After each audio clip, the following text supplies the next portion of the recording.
Bienvenue dans le parcours audio de la pensée du jour du Top Chrétien. Nous vous invitons à vous installer confortablement et à prendre un temps de pause avec Dieu.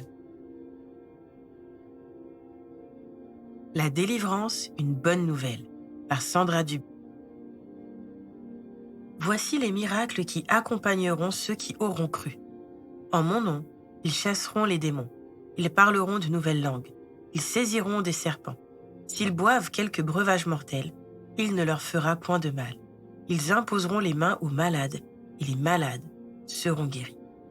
Marc 16, versets 17 et 18. Les dernières paroles d'un être aimé, juste avant de mourir par exemple, sont d'une importance capitale. C'est pourquoi, quand Jésus parle dans ce verset à ses disciples, juste avant d'être enlevé au ciel, nous devons écouter et prendre en compte chaque élément de sa déclaration. Jésus a envoyé ses disciples prêcher la bonne nouvelle, sans les quitter vraiment, car il leur promet de travailler avec eux et de confirmer la parole par des miracles. Jésus est parti au ciel rejoindre le Père et, en même temps, il les assure de sa présence. Les signes de sa présence au milieu de ceux qui croient, encore aujourd'hui, sont dans l'ordre de déclaration. La délivrance, le parler en langue, l'autorité sur l'ennemi, une protection surnaturelle et la guérison. Nous avons certainement perdu sur le chemin des perles du royaume, mais je crois réellement que nous entrons cette année dans une saison de restitution. Et ceci est valable pour les différents dons et ministères que Dieu a donnés à son Église pour l'équiper. Nous sommes ceux que Dieu appelle, chacun avec un mandat particulier. Mais ne descendons pas, à cause de notre incrédulité, le standard que Dieu a lui-même établi. Il est possible que la mission que Jésus nous donne et ses critères nous semblent hors d'atteinte. Rappelons-nous que nous avons désespérément besoin de passer du temps avec Dieu afin d'être remplis de son amour et de recevoir nos ordres de mission. Nous ne pourrons répondre à l'appel qu'en partenariat étroit avec Jésus, dans une parfaite soumission. Souvenons-nous également que nous avons besoin d'être premièrement établis dans notre vraie identité par le Père, guéris et consolés dans notre cœur par le Saint-Esprit et libérés de toutes nos captivités par Jésus avant de porter du fruit.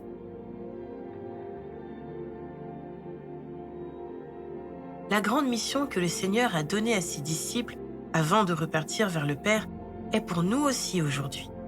Dans le silence, laissez Dieu vous dire ce qu'il attend de vous.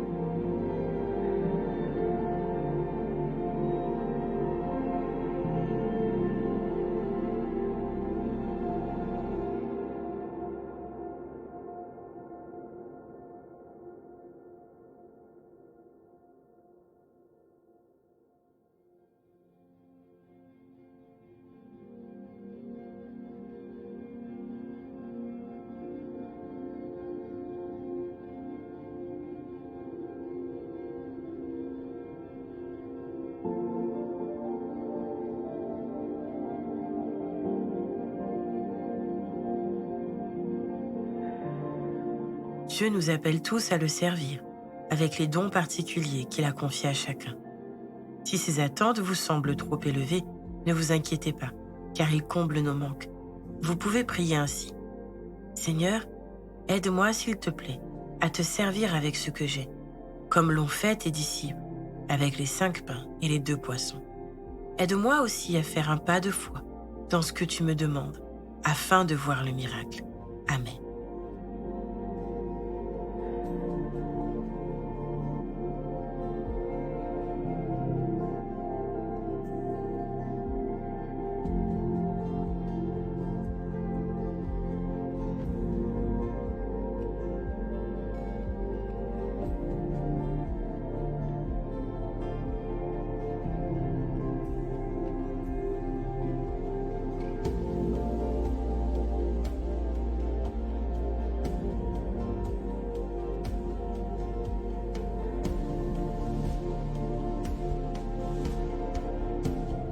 Vous avez sans doute déjà assisté ou coopéré avec Dieu à un miracle, à une délivrance, à une guérison, à une vie transformée. Remerciez le Seigneur pour la mission qu'il vous a confiée. Il vous a choisi, appelé et équipé avec tout ce dont vous avez besoin pour le servir. Il ne vous laisse et ne vous laissera jamais seul. Il vous accompagne à chaque pas que vous faites. Louez-le pour tout.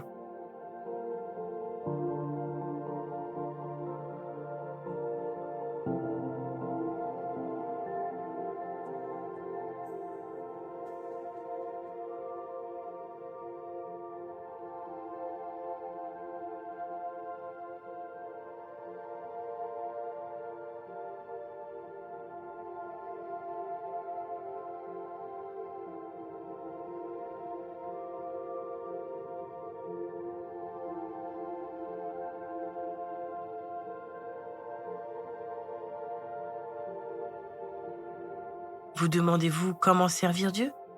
Vous pouvez commencer par passer plus de temps avec lui et lui dire que vous l'aimez et voulez le servir. Au travers de sa parole, laissez-le vous révéler qui vous êtes en lui et vous aider à comprendre les capacités qu'il vous a données. Soyez attentif au Saint-Esprit, à ce qu'il veut faire en vous et avec vous. Puis, par la foi, lancez-vous un pas après l'autre.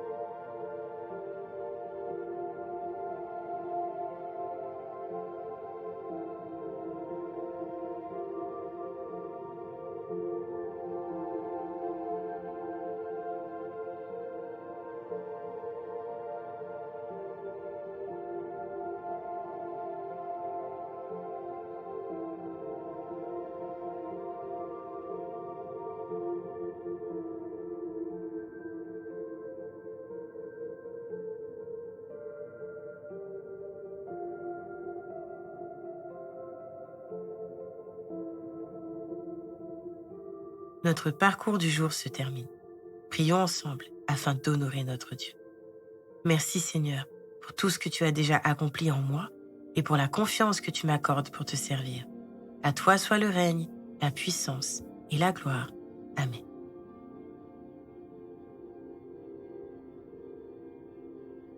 Nous espérons que ce temps de pause avec Dieu vous a ressourci. Rendez-vous demain pour un temps de Séla avec la pensée du jour.